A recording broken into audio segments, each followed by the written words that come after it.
Hello friends, welcome to brothers finance and good evening. ಇವತ್ತು market update ಏನಂದರೆ, Sensex 584 points gain ಆಗಿ 81,634 close ಆಗಿದೆ. Nifty 217 points gain ಆಗಿ 25,013 close ಆಗಿದೆ. Bank Nifty 542 points gain ಆಗಿ 51,021 close ಆಗಿದೆ. ರೀಸೆಂಟಾಗಿ ವಾಟ್ಸಪ್ ಚಾನಲ್ ಶುರು ಮಾಡಿದ್ದೆ. ಈ ಚಾನಲಲ್ಲಿ 24 ಅವರ್ಸ್ ಮಾರ್ಕೆಟ್ ರಿಲೇಟೆಡ್ ಇನ್ಫಾರ್ಮೇಷನ್ನ ಶೇರ್ ಮಾಡ್ತಾ ಇರ್ತೀನಿ. ಒಂದು ಸಲ ಚೆಕ್ ಮಾಡಿ, ಡಿಸ್ಕ್ರಿಪ್ಷನಲ್ಲಿ ಲಿಂಕ್ ಸಹ ಕೊಟ್ಟಿರ್ತೀನಿ. ಇವತ್ತು ಮಾರ್ಕೆಟ್ ನೋಡಿದ್ರಾ, 5 ಡೇಸ್ ನೆಗೆಟಿವ್ ಸ್ಟ್ರೀಕ್ಸ್ನ ಬ್ರೇಕ್ ಮಾಡಿದೆ. ಮತ್ತು ನಿಫ್ಟಿ ಎಬೋ 25,000ಗೆ ರೀಚ್ ಆಗಿದೆ. ಮತ್ತು ಇವತ್ತು ಗ್ಲೋಬಲ್ ಮಾರ್ಕೆಟ್ಸ್ಗೆ ಕಂಪೇರ್ ಮಾಡಿಕೊಂಡ್ರೆ ನಮ್ಮ ಇಂಡಿಯನ್ ಸ್ಟಾಕ್ ಮಾರ್ಕೆಟ್ ಬೆಟರಾಗಿ ಪರ್ಫಾರ್ಮ್ ಮಾಡಿದೆ. ಇವತ್ತು ಮಾರ್ಕೆಟ್ ಯಾಕೆ ಬೆಳೀತು, ಇದಕ್ಕೆ ಏನೇನು ಡೇಟಾ ಪಾಯಿಂಟ್ಸ್ ಇದೆ ಅಂತ ಎಕ್ಸ್ಪ್ಲೈನ್ ಮಾಡ್ತೀನಿ 2 ಮಿನಿಟ್ಸ್ ಆದಮೇಲೆ. ಅದಕ್ಕೂ ಮುಂಚೆ ಇವತ್ತು ನಿಫ್ಟಿ ಸ್ವಲ್ಪ ರಿಕವರ್ ಆಗಿದೆ. ಆದ್ರೂ ಪೋರ್ಟ್ಫೋಲಿಯೋಸ್ ಎಲ್ಲ ಗ್ರೀನಲ್ಲೇ ಇದೆ. ಯಾಕಂದರೆ ಮಿಡ್ ಕ್ಯಾಪ್ ಮತ್ತು ಸ್ಮಾಲ್ ಕ್ಯಾಪ್ ಇವತ್ತು ಎಬೋ 2% ಗ್ರೋ ಆಗಿದೆ. ಅದಕ್ಕೋಸ್ಕರ. ಮತ್ತು ಸೆಕ್ಟರ್ ವೈಸ್ ನೋಡಿಕೊಂಡ್ರೆ ಎಲ್ಲ ಸೆಕ್ಟರ್ ಪಾಸಿಟಿವ್ ಆಗಿ ರಿಯಾಕ್ಟ್ ಆಗಿದೆ. ಆದರೆ ಮೆಟಲ್ ಸೆಕ್ಟರ್ ಮಾತ್ರ ಇವತ್ತು ಸ್ವಲ್ಪ ಪ್ರೆಷರ್ ಫೇಸ್ ಮಾಡಿದೆ. ಮತ್ತು ನಾಳೆ ನಮ್ಮ ಇಂಡಿಯನ್ ಮಾರ್ಕೆಟಲ್ಲಿ ಒಂದು ಇಂಪಾರ್ಟೆಂಟ್ ಡೇಟಾ ಪಾಯಿಂಟ್ ಇದೆ. ಅದೇನೆಂದರೆ, ನಾಳೆ RBI ಮಾನಿಟರಿ ಪಾಲಿಸಿ ಇದೆ. ಇದರಲ್ಲಿ ರೇಟ್ ಕಟ್ ಏನಾದರೂ ಮಾಡ್ತಾರಾ ನೋಡಬೇಕು. ಇವಾಗಿರೋ ಮಾರ್ಕೆಟ್ ಎಕ್ಸ್ಪೆಕ್ಟೇಷನ್ ಪ್ರಕಾರ ಯಾವುದೇ ಥರ ರೇಟ್ ಕಟ್ ಇರಲ್ಲ. ಮತ್ತು ಈ MPC ಮೀಟಿಂಗಲ್ಲಿ 3 ನ್ಯೂ ಮೆಂಬರ್ ಆ್ಯಡ್ ಆಗಿದ್ದಾರೆ. ನೋಡಬೇಕು ಇವರು ಸಹ ಇನ್ನೂ ಏನೇನು ಸ್ಟೇಟ್ಮೆಂಟ್ ಮಾಡ್ತಾರೆ ಎಕಾನಮಿ ಬಗ್ಗೆ ಅಂತ ಎಲ್ಲ. ಮತ್ತು ಫುಡ್ ಇನ್ಫ್ಲೇಷನ್ ನೋಡ್ತಾ ಇದ್ದೀರಾ, ಎಷ್ಟು ಜಾಸ್ತಿ ಆಗ್ತಾ ಇದೆ. ಅಥವಾ ಈ RBI ಗವರ್ನರ್ ಶಕ್ತಿಕಾಂತ್ ದಾಸ್ ಅವರೇನಾದರೂ ಪಾಸಿಟಿವ್ ಇಂಟ್ ಕೊಟ್ಟರೆ, ಅಂದರೆ ಎಕಾನಮಿ ಎಲ್ಲ ಚೆನ್ನಾಗಿದೆ, ಇನ್ಫ್ಲೇಷನ್ ಸಹ ಕಮ್ಮಿ ಆಗ್ತಾ ಇದೆ ಅಂತ ಏನಾದರೂ ಡಿಸೆಂಬರಲ್ಲಿ ರೇಟ್ ಕಟ್ ಮಾಡೋ ಇಂಟ್ ಏನಾದರೂ ಕೊಟ್ಟರೆ, ನಾಳೆ ಮಾರ್ಕೆಟ್ ಪಾಸಿಟಿವ್ ಆಗಿ ರಿಯಾಕ್ಟ್ ಆಗೋ ಚಾನ್ಸಸ್ ತುಂಬಾ ಜಾಸ್ತಿ ಇದೆ. ಯಾಕಂದರೆ ಲಾಸ್ಟ್ ಟೈಮ್ ನೆನಪಿದೆಯಾ, US ಅಲ್ಲಿ FOMC ಮೀಟಿಂಗಲ್ಲಿ ರೇಟ್ ಕಟ್ ಮಾಡೋ ಚಾನ್ಸಸ್ ಜಾಸ್ತಿ ಇದೆ ಅಂತ ನಮ್ಮ ಮಾರ್ಕೆಟ್ ಸಹ ತುಂಬಾ ಪಾಸಿಟಿವ್ ಆಗಿ ರಿಯಾಕ್ಟ್ ಆಗ್ತಾ ಬಂತು. ಫೆಡ್ ರೇಟ್ ಕಟ್ ಮಾಡಿದ ದಿನ ಆದರೆ ಮಾರ್ಕೆಟಲ್ಲಿ ನಿಫ್ಟಿ ನಿಯರ್ಲಿ 1.5% ಗ್ರೋ ಆಯಿತು. ಅದೇ ಥರ ನಾಳೆ ಏನಾದರೂ ರೇಟ್ ಕಟ್ ಮಾಡಿದ್ರೆ ಮಾರ್ಕೆಟ್ ಸಹ ಪಾಸಿಟಿವ್ ಆಗಿ ರಿಯಾಕ್ಟ್ ಆಗ್ತದೆ. ಅಥವಾ ಡಿಸೆಂಬರ್ ಮಂತಲ್ಲಿ ಏನಾದರೂ ರೇಟ್ ಕಟ್ ಮಾಡೋ ಚಾನ್ಸಸ್ ಇದೆ ಅಂತ ಏನಾದರೂ ಇಂಟ್ ಕೊಟ್ಟರೆ ಅದಕ್ಕೂ ಸಹ ಮಾರ್ಕೆಟ್ ಪಾಸಿಟಿವ್ ಆಗಿ ರಿಯಾಕ್ಟ್ ಆಗುತ್ತೆ. ನೋಡಬೇಕು ಈ MPC ಮೀಟಿಂಗಲ್ಲಿ ನಾಳೆ ಯಾವ ಥರ ಔಟ್ಕಮ್ ಬರುತ್ತೆ ಅಂತ. ಮತ್ತು ಮಾರ್ಕೆಟ್ ಕ್ಲೋಸ್ ಆಗೋ ಟೈಮಲ್ಲಿ Hyundai Motors price band update ಆಗಿದೆ. 1865ಇಂದ 1960 ಪರ್ ಶೇರ್ ಇರುತ್ತೆ ಅಂತ ಅಪ್ಡೇಟ್ ಮಾಡಿದ್ದಾರೆ. ಮತ್ತು ಲಾಸ್ಟ್ ವಿಡಿಯೋದಲ್ಲೇ ಹೇಳಿದ್ದೆ, ಇದು ಇಂಡಿಯಾಸ್ ಬಿಗ್ಗೆಸ್ಟ್ IPO ಅಂತ 25,000 crores ರೈಸ್ ಮಾಡ್ತಾ ಇದ್ದಾರೆ. ಈ IPO ಓಪನ್ ಆಗೋದು ಅಕ್ಟೋಬರ್ 14th, ಕ್ಲೋಸ್ ಆಗೋದು 17th ಅಂತ ಅಪ್ಡೇಟ್ ಮಾಡಿದ್ದಾರೆ. ಜೊತೆಗೆ ರೀಸೆಂಟಾಗಿ ಹೊಂಡೈ ಮೋಟರ್ಸ್ ಅವರು ಗುಡ್ ರಿಸಲ್ಟ್ನ ಸಹ ಪೋಸ್ಟ್ ಮಾಡಿದ್ದಾರೆ. ಇವಾಗ ನೀವು ಯಾರಾದರೂ ಈ IPOಗೆ ವೆಯ್ಟ್ ಮಾಡ್ತಾ ಇದ್ದೀರಾ? ಕಮೆಂಟ್ ಸೆಕ್ಷನಲ್ಲಿ ಕಮೆಂಟ್ ಮಾಡಿ. ನೆಕ್ಸ್ಟ್ ಇವತ್ತು ನಮ್ಮ ಮಾರ್ಕೆಟ್ ಯಾಕೆ ಬೆಳೀತು ಮತ್ತು ಗ್ಲೋಬಲ್ ಮಾರ್ಕೆಟ್ಸ್ ಯಾಕೆ ಫಾಲ್ ಆದವು ಅಂತ ಎಕ್ಸ್ಪ್ಲೇನ್ ಮಾಡ್ತೀನಿ ನೋಡಿ, point to point.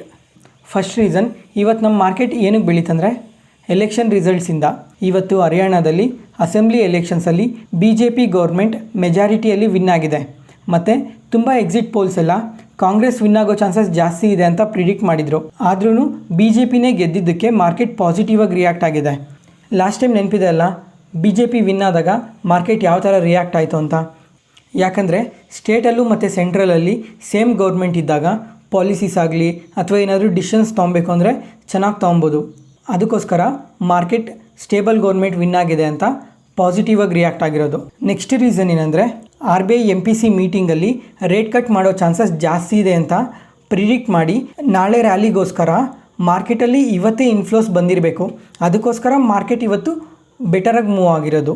Next, global market ಯಾಕೆ ನೆಗೆಟಿವಲ್ಲಿ ಇದ್ದಾವೆ ಅಂದರೆ, ಫಸ್ಟ್ US ಮಾರ್ಕೆಟಲ್ಲಿ ನ್ಯಾಸ್ಡ್ಯಾಕ್ ನಿಯರ್ಲಿ 1% ಫಾಲ್ ಆಗಿದೆ. ಯಾಕಂದರೆ ಅಕ್ಟೋಬರ್ 10th US ಅಲ್ಲಿ initial jobless claim data update ಆಗುತ್ತೆ. ಮತ್ತು ಆವತ್ತೇ ಇಯರ್ ಆನ್ ಇಯರ್ ಇನ್ಫ್ಲೇಷನ್ ಸಹ ಅಪ್ಡೇಟ್ ಆಗುತ್ತೆ.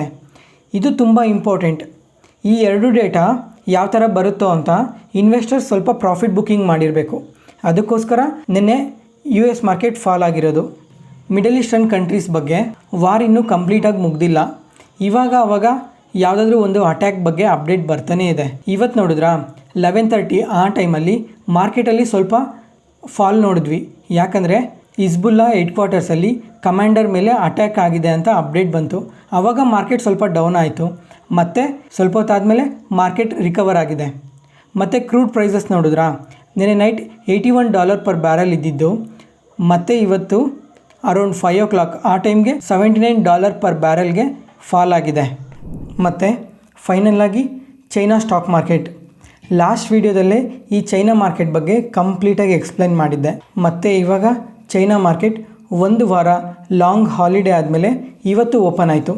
ಇವತ್ತು ಓಪನ್ ಆದಮೇಲೆ ಚೈನಾ ಮಾರ್ಕೆಟ್ 10% ಮೂವ್ ಆಯಿತು.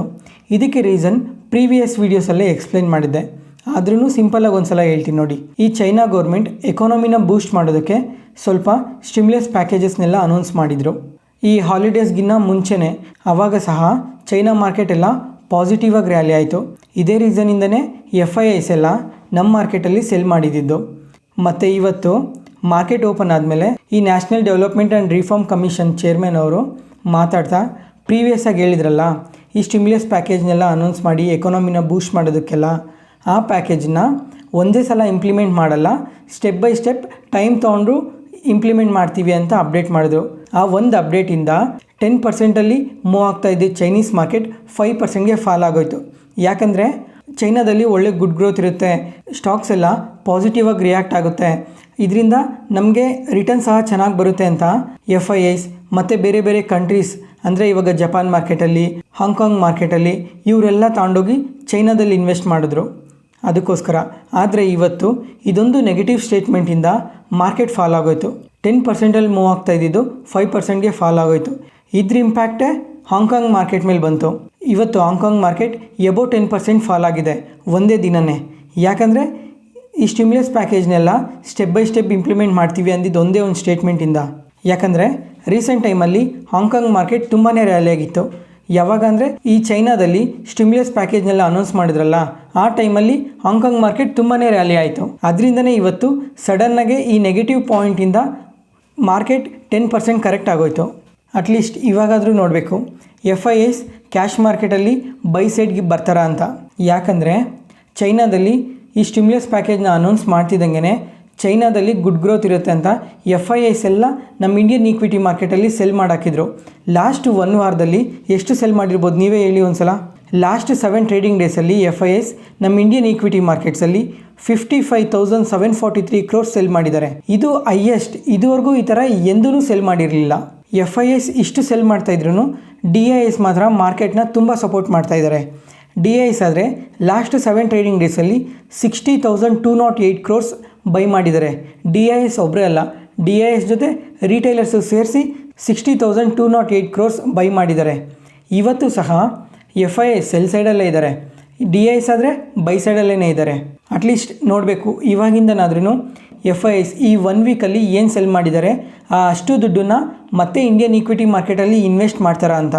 ಆ ಥರ FIIs ಏನಾದರೂ ಮತ್ತೆ ಇನ್ವೆಸ್ಟ್ ಮಾಡ್ತಾ ಬಂದರೆ ನಮ್ಮ ಇಂಡಿಯನ್ ಸ್ಟಾಕ್ ಮಾರ್ಕೆಟ್ ಮತ್ತೆ 26,000 ಮತ್ತು 26,500 ರೀಚ್ ಆಗೋ ಚಾನ್ಸಸ್ ತುಂಬಾ ಜಾಸ್ತಿ ಇದೆ. ಇದ್ರ ಜೊತೆಗೆ Q2 ರಿಸಲ್ಟ್ಸ್ ಏನಾದರೂ ಸಪೋರ್ಟ್ ಮಾಡಿದ್ರೆ ನಮ್ಮ ಮಾರ್ಕೆಟ್ 27,000 ರೀಚ್ ಆಗೋ ಚಾನ್ಸಸ್ ಕೂಡ ತುಂಬಾ ಜಾಸ್ತಿ ಇದೆ. ಯಾವುದೇ ಪಾಯಿಂಟಲ್ಲಿ ನಾನು ಹೇಳೋ ಇನ್ಫಾರ್ಮೇಷನ್ ನಿಮಗೆ ಯೂಸ್ಫುಲ್ ಅನಿಸಿದ್ರೆ ಈ ವಿಡಿಯೋನ ಲೈಕ್ ಮಾಡಿ, ಮತ್ತು ನಿಮ್ಮ ಫ್ರೆಂಡ್ಸಲ್ಲಿ ಯಾರಾದರೂ ಸ್ಟಾಕ್ ಮಾರ್ಕೆಟ್ ಬಗ್ಗೆ ಇಂಟ್ರೆಸ್ಟ್ ಇರೋರಿಗೆ ಈ ವಿಡಿಯೋಸ್ನ ಶೇರ್ ಮಾಡಿ, ಅವ್ರಿಗೂ ಸಹ ತುಂಬ ಉಪಯೋಗ ಆಗುತ್ತೆ.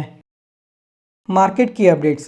SEBI security exchange board of India ಅವರು NSDL IPOಗೆ ಅಪ್ರೂವ್ ಕೊಟ್ಟಿದ್ದಾರೆ. ಈ IPO ಯಾವಾಗ ಬರುತ್ತೋ ನೋಡಬೇಕು. ಯಾಕಂದರೆ ಈ NSDL ಲಾಸ್ಟ್ ಇಯರೇ DRHP ಸಬ್ಮಿಟ್ ಮಾಡಿತ್ತು ಜುಲೈಯಲ್ಲಿ ಸೆಬಿ ಹತ್ರ, ಮತ್ತು ಆಗಸ್ಟಲ್ಲಿ ಹೋಲ್ಡ್ ಮಾಡಿದ್ರು. ಈ IPO ಮತ್ತೆ ಇವಾಗ ಅಪ್ರೂವ್ ಮಾಡಿದ್ದಾರೆ.